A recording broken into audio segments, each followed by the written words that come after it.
Te damos la bienvenida a Nehemías, Escuela Nehemías de Oración y Restauración entre España y Colombia, serie 4, y el tema 2, Fundamento Bíblico del Arrepentimiento en Identificación.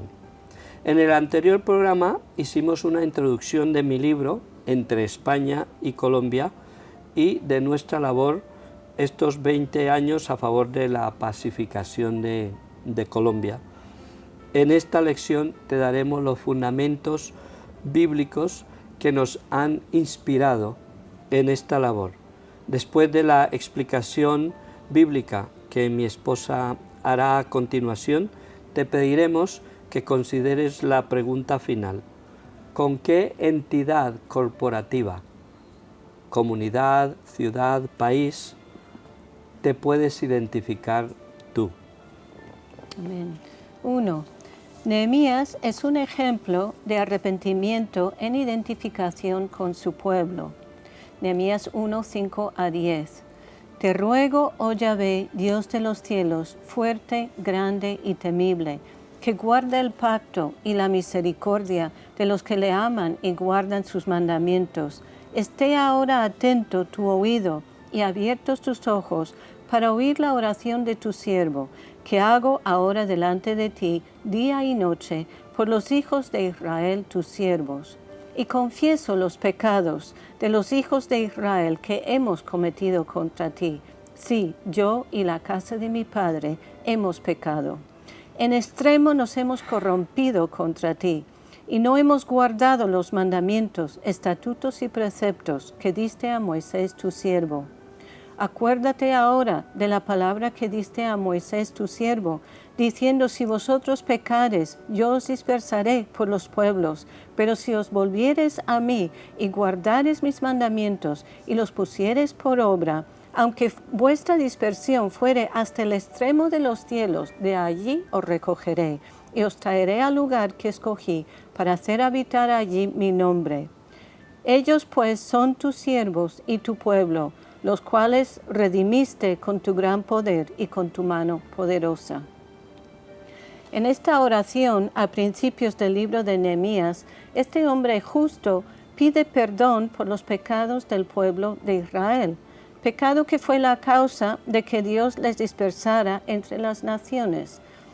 En el versículo 6 dice: confieso los pecados de los hijos de Israel que hemos cometido contra ti. Sí, yo y la casa de mi padre hemos pecado.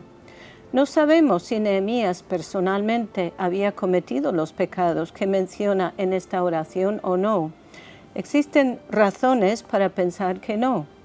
Entonces, ¿por qué confesó pecados que él no había cometido? 2. Esdras y Daniel también confesaron los pecados de su pueblo.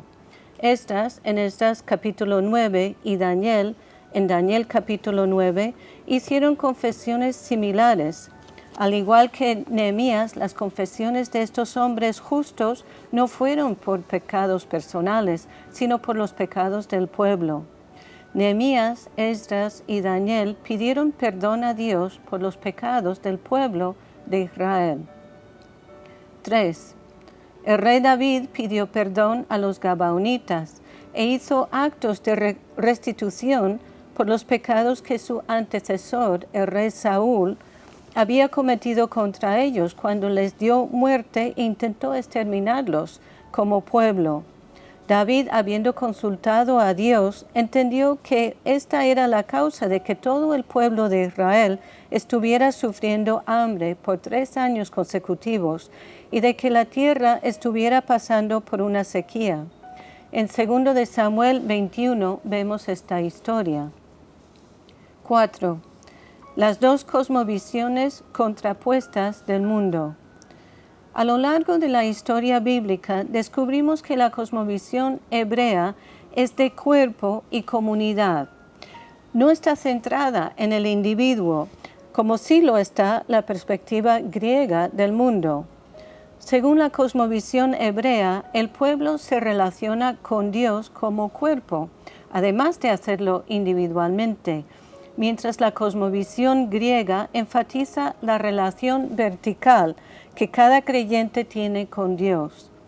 Según la cosmovisión hebrea, un representante del pueblo, el sacerdote de Dios, debía ofrecer sacrificios, hacer expiación por el pecado de todo el pueblo una vez al año, el día de Yom Kippur, para que Dios les perdonara. Esto lo vemos en Levítico capítulo 16. 5. Dios busca a uno que se ponga en la brecha por su pueblo. En Ezequiel 22, 30 y 31, Dios busca a una sola persona que se ponga en la brecha a favor de todo el pueblo de Israel, para que Él no tenga que mandarles juicio por causa de su pecado. En este caso no encuentra a nadie y tiene que derramar su ira sobre ellos. 6. La ciudad de Nínive se arrepintió y Dios detuvo el juicio anunciado por Jonás. En Jonás 3, 4 a 10, vemos que Dios decidió no mandar juicio a la ciudad de Nínive porque algunos hombres y luego el rey mismo proclamaron ayuno y se convirtieron de sus malos caminos. 7. Juicio sobre las ciudades de Sodoma y Gomorra por su impenitencia. Al mismo tiempo, hay muchas palabras proféticas contra ciudades y naciones enteras, porque no se arrepintieron de sus pecados. En el caso de Sodoma y Gomorra, en Génesis capítulos 18 y 19, porque el pecado de estas ciudades se había agravado en extremo, y porque no se encontró en ellos ni siquiera 10 hombres justos, Dios tuvo que mandar juicio y fueron destruidas totalmente. 8. Jesús anuncia juicio sobre las ciudades impenitentes y las que no reciban a sus enviados. Jesús dice a sus discípulos en Mateo 10, 14 y 15, «Y si alguno no recibiere ni oyere vuestras palabras, salid de aquella casa o ciudad, y sacudid el polvo de vuestros pies. De cierto os digo que en el día del juicio será más tolerable el castigo para la tierra de Sodoma y de Gomorra que para aquella ciudad». Veamos también el caso de Corazín y Betsaida, en Mateo 11, 21, donde Jesús dice, «Ay de ti, Corazín, ay de ti, Betsaida, porque si en Tiro y en Sidón se hubieran hecho los milagros que se han hecho en vosotras, tiempo ha que se hubieran arrepentido en cilicio y en ceniza». Jesús en este versículo no está hablando a personas, sino a ciudades. También lamenta sobre la ciudad de Jerusalén, como si fuera una persona, diciendo, «Jerusalén, Jerusalén, que matas a los profetas y apedreas a los que te son enviados. ¿Cuántas veces quise juntar a tus hijos como la gallina junta sus polluelos debajo de sus alas, y no quisiste? Y aquí vuestra casa os es dejada desierta, porque os digo que desde ahora no me veréis, hasta que digáis, bendito el que viene en el nombre del Señor». Mateo 23, 37 a 39. 9. Habrá un juicio final para ciudades y naciones. Entonces habrá un juicio final, el castigo eterno, no solo para individuos, sino para ciudades, pueblos y naciones, por causa de su pecado corporativo, el pecado cometido como cuerpo. Estos juicios corporativos tienen un carácter distinto al juicio al individuo que no se haya arrepentido por sus pecados personales. Jesús habla del juicio final a nivel corporativo en Mateo 25, 31 y 32, donde dice, «Cuando el Hijo del Hombre venga en su gloria y todos los santos ángeles con él, entonces se sentará en su trono de gloria y serán reunidas delante de él todas las naciones, y apartará los unos de los otros como aparta el pastor las ovejas de los cabritos». Conclusiones. 1. Dios se relaciona no solo con individuos, sino con entidades corporativas como ciudades, pueblos o naciones. 2. Habrá un juicio final para todas las ciudades, los pueblos y las naciones que no se hayan arrepentido de sus pecados corporativos. Por lo tanto, debe existir una manera de que estas entidades se puedan arrepentir corporativamente. De lo contrario, Dios sería injusto por juzgarlas corporativamente. 3. Las Escrituras muestran que Dios acepta el arrepentimiento de uno o más representantes de entidades corporativas, aunque estos representantes no hayan cometido personalmente los pecados que confiesan. 4.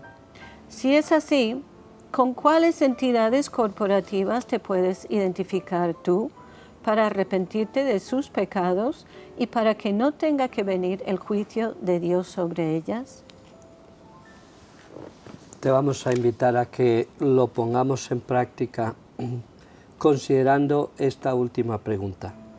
¿Con qué entidad corporativa, pueblo, nación, comunidad, te puedes identificar tú para pedir perdón por sus pecados, para que en vez de venir el juicio de Dios sobre ella, vengan tiempo de salvación y bendición, y para que pueda iniciarse una nueva relación de colaboración entre tu pueblo y aquellos a quienes históricamente ha agraviado?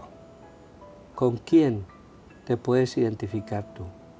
Te voy a invitar a que hagamos una oración y digamos: Señor, danos carga por nuestro país, danos entendimiento de con qué entidad corporativa nos estás llamando tú a que nos identifiquemos. Me identifique yo, Señor, que no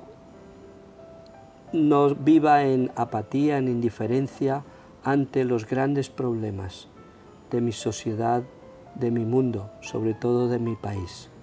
Que tú pongas una carga, Señor, como la pusiste también en nosotros, en toda persona que está viendo, escuchando, Señor, esta enseñanza del arrepentimiento en identificación con los pecados de nuestro pueblo. Gracias, Señor, porque con la carga nos darás la fuerza de poder expresar ese arrepentimiento y trabajar por esa transformación. En el nombre de Jesús. Amén. Muchas gracias por acompañarnos en esta segunda lección de la serie 4 entre España y Colombia, una historia de perdón y paz. Te invitamos a que nos acompañes a la siguiente lección. Contaremos algunos ejemplos históricos de españoles que pidieron perdón y daremos testimonio de cómo lo hemos hecho nosotros y el por qué es importante hacerlo. Muchas gracias.